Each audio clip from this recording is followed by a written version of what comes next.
punted the PLO. Wait a minute, this is the 50K. This is the 50K. We gotta play above the rim. Secret weapon.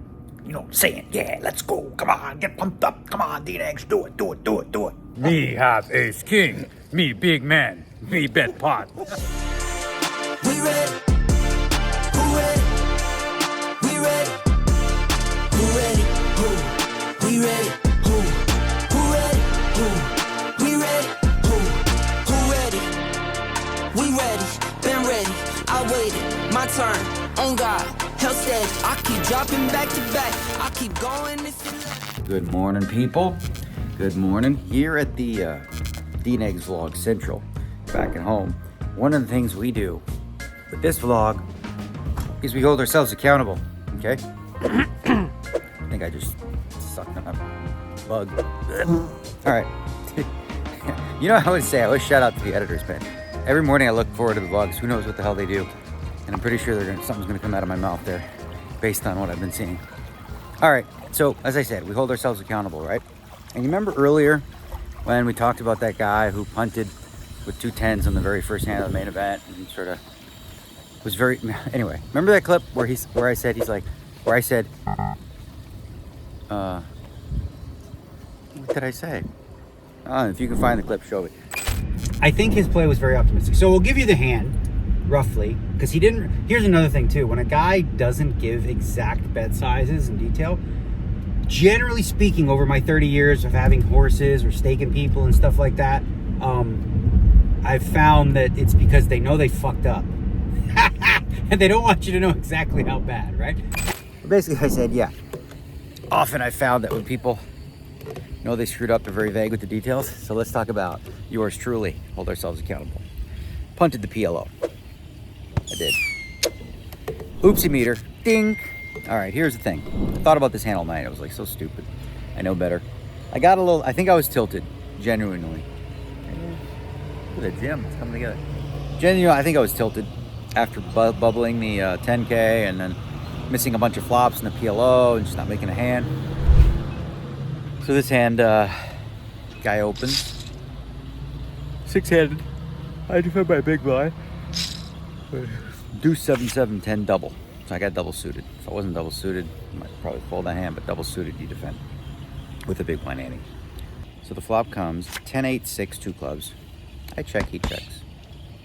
Turns an ace. It's a really bad card. It's just a terrible card because some of the hands will check back. He'll check back aces. He's gonna have an ace. He's gonna have an ace in his hand a lot, you know, as played. Now we were gonna use these 7s to bluff, you know, straights. The best play here is just to check fold though, because it's too many bad cards. Come the club, whatever, and he's just too likely to have like at least an ace, if not better. But I lead for 18K. I have 35 back. He calls. Now the river, my plan was to just jam any non-club, any non-big straight card. Just YOLO. It's so stupid. So the river's like a deuce. River is a deuce. And I forget to realize that I just made 2 pair. I didn't even think I just forgot that I made 10s up. And that's really relevant. I shipped the 35 in. He shrugs. He calls me. He had me drawing completely dead on the turn. He had 3 10s with Jack, Queen, and clubs. So I couldn't even hit the 9 for the straight. So my only out was like a low card. And, well, anyway. The thing is, the reason the deuce is important is because now I actually had showdown value with 10s and deuces. If he has a hand, let's say he has like ace, king, jack, or ace, king, king, something with clubs or whatever, he just has 1 pair. I just beat 2 pair. I got 10s and deuces. What am I trying to get him to fold? He's not folding aces up or anything like that. So that was a stupid oopsie, but I think I was, like I said, I was tilted. And we're gonna look at the bright side, okay? First of all, we held ourselves accountable, which is big. It's always important, guys. When you fuck up, own it. You know, that's what real men do. And women. Women too, do the same. Own it. Don't, I screwed up. I blew that PLO, tilted from the online. So, the blessing is, we did that. Now we have a chance to redeem ourselves in a big one. 50K, no limit hold'em. We're gonna catch a few rays here, and then get ourselves ready to, as of now, my plan is to start hand number 1. that could change, but right now it starts at 2 o'clock. That gives us a little bit of time to soak in some rays and chill. All right, y'all. So before we get started, I was here in the office. We're getting to the nitty gritty now. The World Series of Poker is almost over, so it's time to look at the schedule going forward for the rest of the year. And I thought, give you guys a little sort of behind the scenes look, or a little, more of an understanding of what it means to be, I hate the word, I really do, but whatever, it's the word, poker ambassador. Like, what do you do, right? So obviously, I've been with GG for a few years now. When I started with them, it was a fledgling company. Fledgling means on the upswing, right? Whatever. And, I signed with them because I was very excited about the software and the direction they were going. And I'm very happy to say they're the #1 online poker site in the world, deservedly so. And I do everything I can to help promote them, the World Series of Poker in general, really. But as part of my duties, I was sort of going to give you a little, what does my year look like, right? Well, obviously, the big brunt of it is going to be, in terms of what I offer, is 7 straight weeks, every day of these vlogs, day in and day out. And a lot of you guys are loyal watchers, and I appreciate each and every one of you. And we do that, the grind, Luckily, we have a team of editors and stuff like that, but, I still have work to do in that regard for 7 straight weeks. Then, GG Poker runs the World Series of Poker International events, right? And that's online on GG Poker. So that's an opportunity for me to stream, right? And now I'm talking streaming. Let's say I stream for about 2 weeks. You have to fly to Vancouver, set up a monitor, get a hotel, and then we'll stream for a couple weeks. And that's, sometimes 8 to 10 hours of just talking nonstop. So that can be quite draining too. Probably more so than the vlog, just because of, there's not a lot, you don't just chill. You're not like streaming and just like not talking. You're talking the whole time. My wife is always amazed that I can do it for that long. But, that could go so many ways.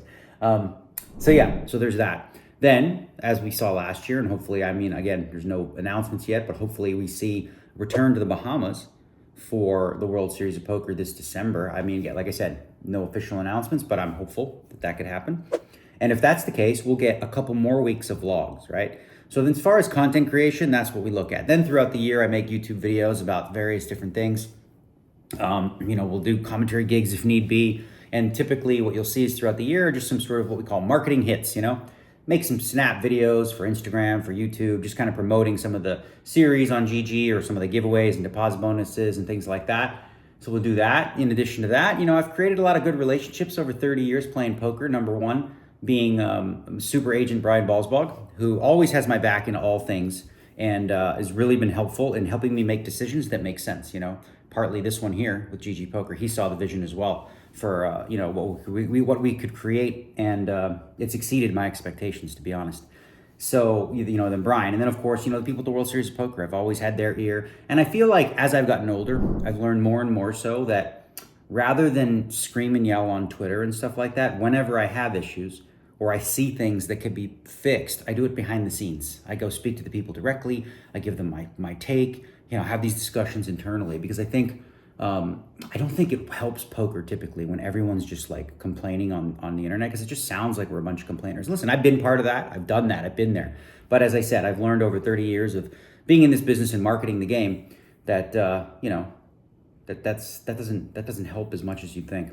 Additionally, like obviously, as far as GG, what happens there in terms of decision making and things like that, I know nothing about coding or software or anything like that. So I trust that they do, but that stuff's over my head. So when anything's come up along those lines, you don't hear from me, because that would just be like so inauthentic, right? Because I don't know. You know what I mean? I don't know how to code, bro. That's not my expertise. That's above my pay grade. What I do know is how to promote the game of poker. I've been doing that a very long time. I enjoy doing it, which is first and foremost the most important thing. Otherwise, I wouldn't do this. But that sort of gives you a glimpse of the year. In addition to, by the way, I didn't even mention playing poker, did I? Right? So playing a full series of tournaments, being on televised, shows and different things like that, and different tournaments and whatnot, and trying to also focus on my game and learn. So this is why, right? Sometimes you'll see me for 7 weeks. After this, I'm a ghost, y'all. You won't see or hear from me. I need to go back. I'm going to relax, People are like, after this is over, I'm going to spend 5 days on the couch, uninterrupted. Just leave me alone, And then I start to get my juices flowing again, ready to go to on to the next chapter. But so it's kind of like a full go, and then a full rest. Full go, full rest. I'm at both extremes when it comes to how I contribute to the game of poker or play in general. So anyway, I hope this was interesting to you. Little like sort of behind the scenes look at, you know, what does DNegs do? Well, that's a little glimpse. All right, drive-in video for an on-time arrival is 12:57. We start at 2. My thingy says I'm 37 minutes away. Get there at 1:34. We'll see about that. You know, how we drive sometimes. Anyway, so today, it's a $50,000 buy, no limit hold'em. A couple things I wanted to touch on specifically for this one. Okay, I love high stakes online. I love high stakes buy-ins and stuff like that. Me personally, when you talk about like a super high roller bowl or something super deep with long levels, that benefits me like crazy in tournament poker. Y'all think, oh no, it's perfect for me because I like to see flops. I like to get involved, and I like to, you know, make my major decisions on flop, turn, river rather than pre-flop. Well, this 50K, and it's sort of a double-edged sword. It's basically, it's a little bit of a crapshoot, frankly. It's a turbo-ish. It's 40-minute levels the whole way through, and that's kind of turbo, especially, you know, considering we start with 150. That's it, right? So very easy to get it in and have to rebuy. So why is it done this way for a high roller? The higher the buy-in, the faster, the slower the structure, right? It's not how it works. You're sort of catering to the clientele. In lower limits, all you hear from people is, I want monster extra chip stacks, 3-hour and 45-minute levels, start with 3,000 big blinds, right? Now, those things take a long time, but you know, that's something that, you know, lower limit players seem to want. When you talk about high stakes players, they typically want to, you know, get it over with and get it in. One of the other things that it does is when you make the structures fast like this, it actually negates to a certain degree the edge of the best players. So, you know, the recreationals who are not professional have a better chance of cashing, winning, all the things, because it's going to become predominantly a pre-flop game. So what adjustments do we make? Okay, well, to start, we're just going to play poker. We're 150 big blinds deep. But once the average stack is down to like 15, 16, 17 bigs, what you're gutting from your poker strat is the flats. You don't, like, unless you're trapping, you know, you're gonna have to, if you are flatting, you need to be trapping a high percentage too. So let's say, you know, someone raises and you're on 14 bigs and you have queen jack suited. Well, queen jack suited, hey, you know, when you're playing 150 big blinds deep, you want to 3-bet it, you want to flat it, you don't fold it. Hell no, it's too good of a hand. However, in the 50K, say you have 14 bigs, somebody does that, now you don't really have a hand that has the kind of equity you think, because why is this thing doing this? Okay. Because, you know, you're not getting the implied odds on, you know, turns and rivers with those kind of suited connectors and stuff like that. So you kind of have to play a really boring pre-flop strat of like open, min, you know, 3-bet jam, but like very little flatting, very little flop seeing. You're still defending the big blind, you know, a certain amount with some wider ranges, but even there you're tightening up as well. So overall, it's not my cup of tea, not my favorite, but I do know how to make the adjustments required to play the turbo as well, and that's what we're going to do today. Give it our best go from hand number 1. Ready to go, 50K, it's a big opportunity. Let's win $1 million.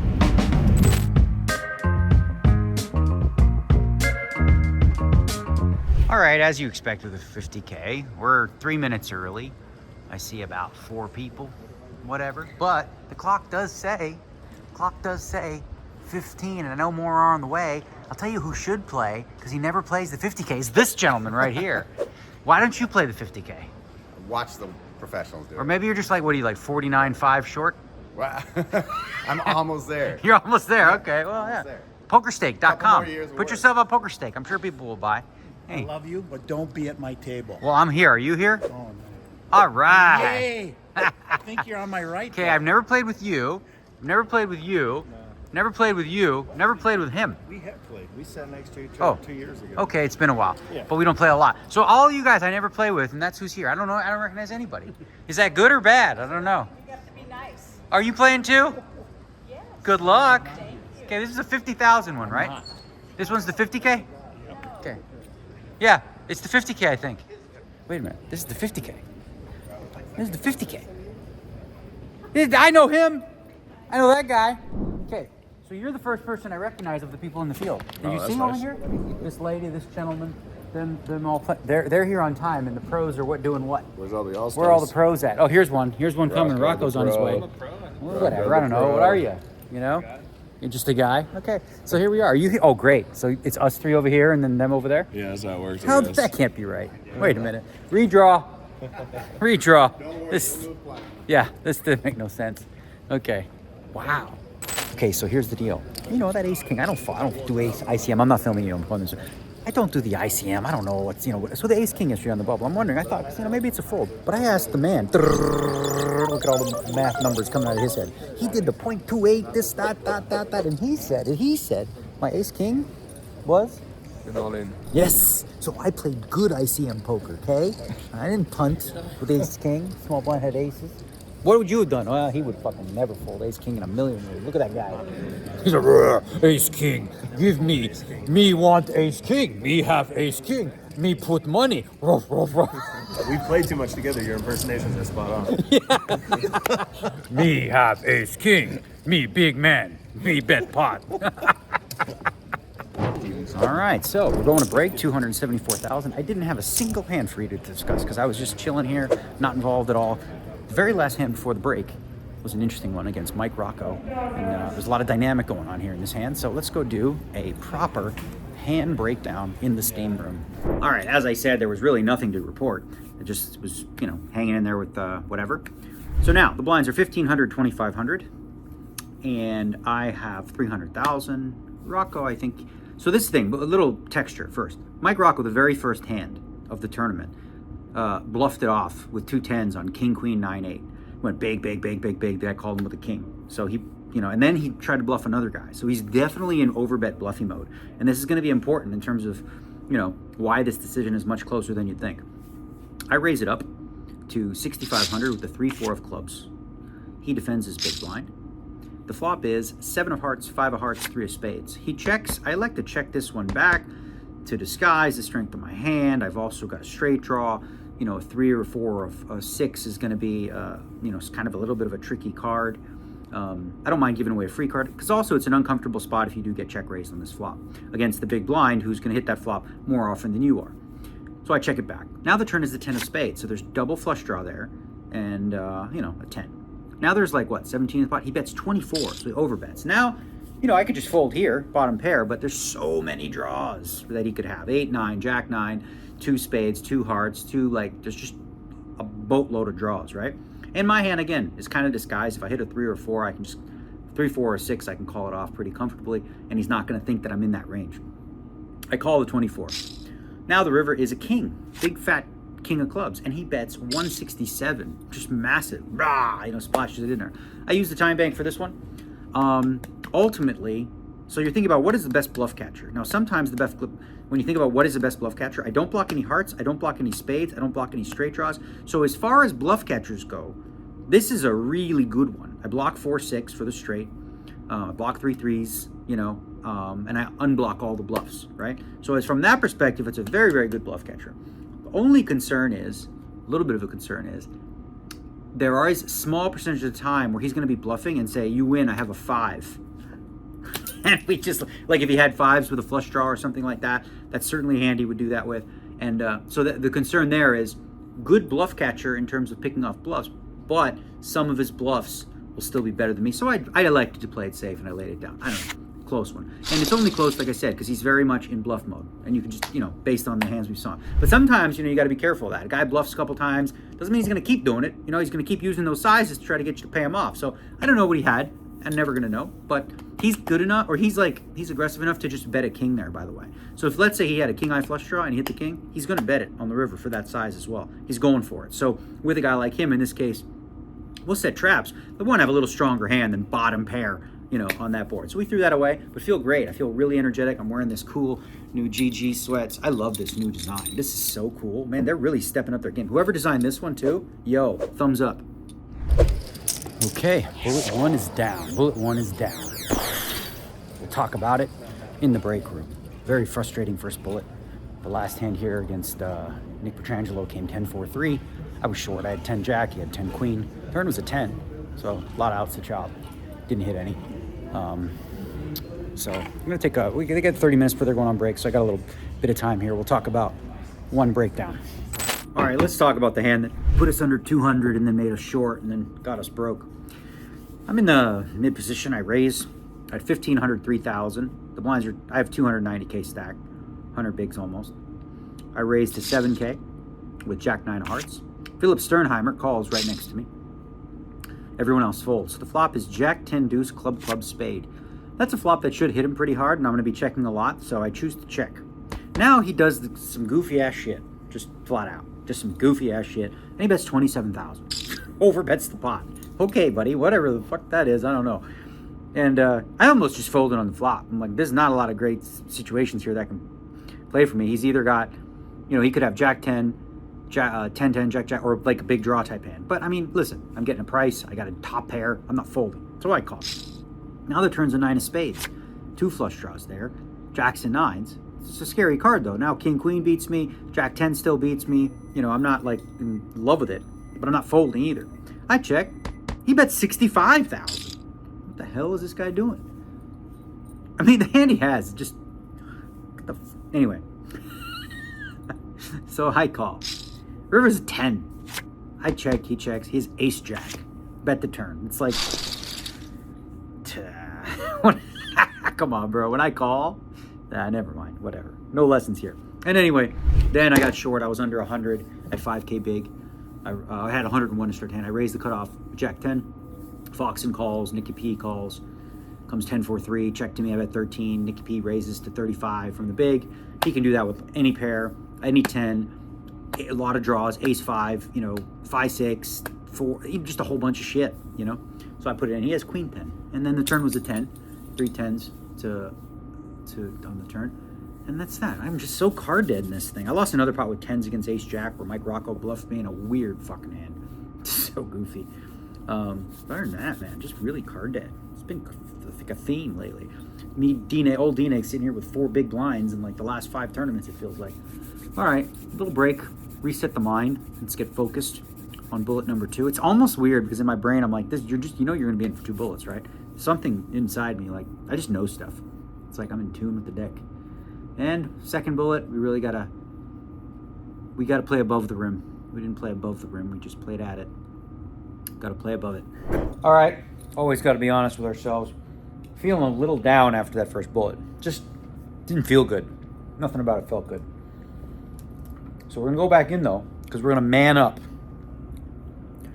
I said man up. I don't care. I said man up. We're going to man up, and we're going to bust out secret weapon. Good for the lighting, gets us zoned in, focused, good energy. Grab a bottle of water, get back to play. Level number 7. All right. Time to do some fucking work on the second bullet. You know what I'm saying? Yeah, let's go. Come on, get pumped up. Come on, DNegs, do it. Sounds like nice. What? How's your summer been, Nacho? Amazing. Tell us. Every day I wake up, Okay. it's me, so I'm very lucky. So you get to be you, right? I get to be me. Right. But how about the poker? How's that been going? Oh, Because everyone says you keep getting it in bad. No, but not that well. But All the reporters keep saying you get it in bad every hand. Yeah, like I think it's because of this guy that drafted me. He completely shinks me. I jinxed you. He shinks me. This guy. To What not a win a hand in the whole summer. 53 points on this fucking. This is my stud right here. Yeah. This is my stud. This is my stud, Nacho. He's fucking just. He put me on the unlucky team in the whole fucking world. We have like There's another 200, right there. 200K combined between like 10 top ranks. Yeah, there we go. Yeah, put me on the Negreanu team. Never again. Don't worry. Mother I won't pay $4 for you anymore after what I've seen this please, summer. please. Maybe I'm out of the jinx. Yeah, I'll draft him next time. Jinx him. Nobody's been doing a good job. All right, 577. One more level to go. Lucky shades. I picked up. I didn't have hands to me, but I picked up aces and queens and queens and kings. That was fun. We're going to tell you about one of them. Tell you about the aces one. Somewhat interesting concept, specifically with a lot of the stuff we talk about with the main event and tournaments and things like that. So, pit stop over here in the boys' room, and then to hand breakdown. All right, ladies and gentlemen, let's talk about this hand. All right, pretty early on for my second bullet, 3 and 6,000. I have 300K to start. Bryn Kenny opens under the gun to 13,000, which is a min raise.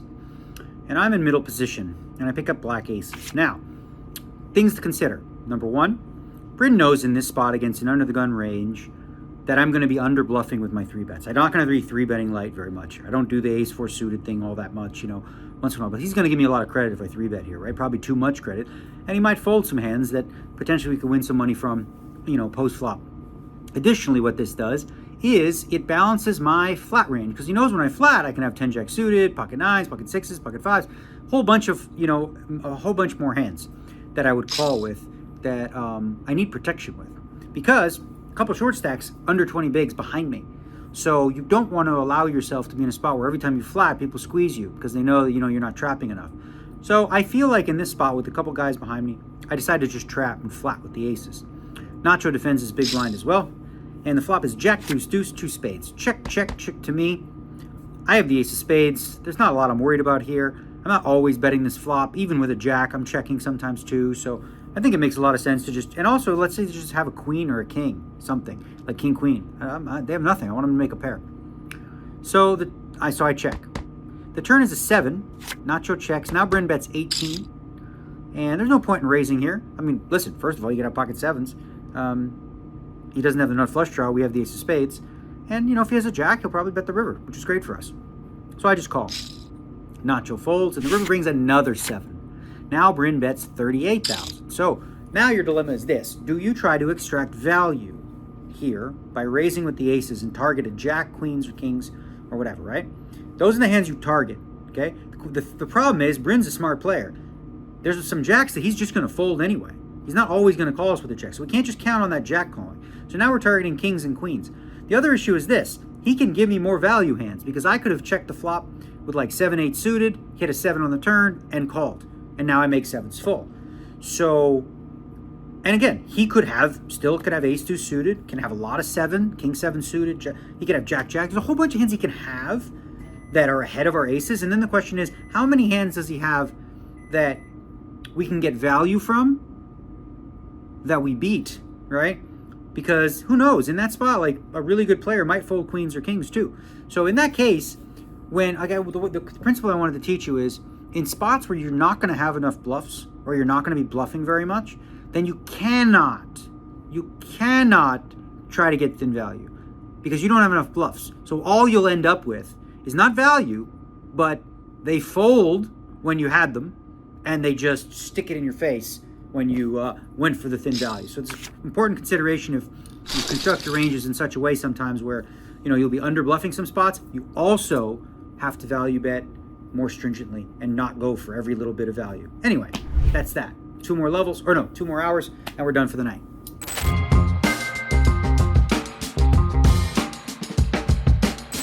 Well, that's going to be a day. We're done for the night. We got 508,000. We're going to be racing off, so that's either going to be 505 or 510. I don't know. It's kind of a card dead. I was card crazy. Had a lot of cards, and then I had no cards. And it's weird. It's hard to describe this tournament. It's not like, I don't know. I love playing deep. You play the main event. There's a lot going on. This is just like, what is there? 53 players left of 150. 20K is the big blind. Starting stack is 300. So the starting stack right now is 15 bigs. It's not like, actually they get even less because they get in at 25 and 12. Wow. Max late reggers get in with 12 bigs. So we're doing good because we have 508, which is 25 and a half. And I feel like I'm trying to say something, but I can't really put my finger on it. It's kind of like, I guess like, in a way, like not real poker. I mean, it's poker, but it's not my kind of poker. I like to play post-flop. And there is a little bit going on, that going on. But it's just gonna end up being a lot of winning flips and stuff like that. So we'll just do that tomorrow. How about that, huh? And that's all I got for you tonight, for today. See you tomorrow. I'm gonna decide on whether I sleep here or not. Probably sleep here. Convenient. Why the heck not? Anyways, that's that. Good night, y'all.